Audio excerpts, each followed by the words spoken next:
सिद्धियां जागृत होने से पहले साधक को कई प्रकार के अनुभव हो सकते हैं। ये अनुभव व्यक्ति की साधना की गहराई, उसकी आंतरिक शुद्धि और गुरु कृपा पर निर्भर करते हैं। कुछ सामान्य अनुभव इस प्रकार हो सकते हैं। 1.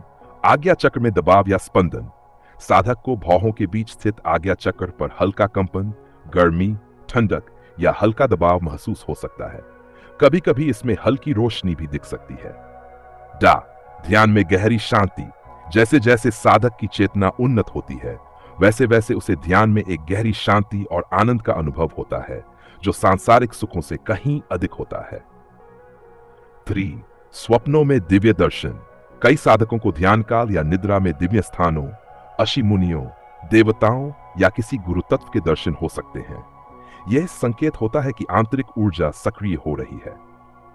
शरीर में ऊर्जा का प्रवाह। कुंडलिनी जागरण की प्रक्रिया में रीढ़ के आसपास एक ऊर्जा का प्रवाह महसूस हो सकता है, जो कभी ठंडी तो कभी गर्म प्रतीत होती है। 5. अनंत ज्ञान की वृद्धि। साधक को बिना किसी बाहरी प्रमाण के चीजों का पहले से अनुमान लगने लगता है। भविष्य की घटनाओं का पूर्वाभास होना, किसी के मन की बात समझना या सत्य अस्त्य का सहज ज्ञान प्राप्त होना इसका संकेत है। सांसों में बदलाव। ध्यान और साधना में गहरी एकाग्रता आने पर सांस बहुत धीमी और गहरी हो जाती है। कई बार ये इतनी सूक्ष्म हो जाती है कि लगे ही नहीं कि हम सांस ले रहे हैं। 7. अनाहत नाद ध्वनि। कुछ साधकों को ध्यान में घंटियों की आवाज, मधुर संगीत या किसी गूंजती हुई ध्वनि का अनुभव होता है। इसे अनाहत नाद कहा जाता है, जो ऊर्जा के उच्च स्तर पर सक्रिय होने का संकेत है।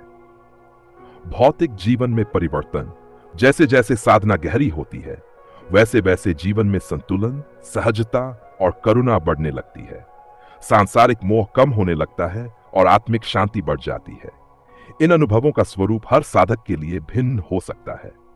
किसी को इनमें से कुछ अनुभव होते हैं तो किसी को अन्य प्रकार के। लेकिन यह निश्चित है कि जब साधना सही दिशा में आगे बढ़ती है तो साधक के भीतर दिव्यता प्रकट होने लगती है।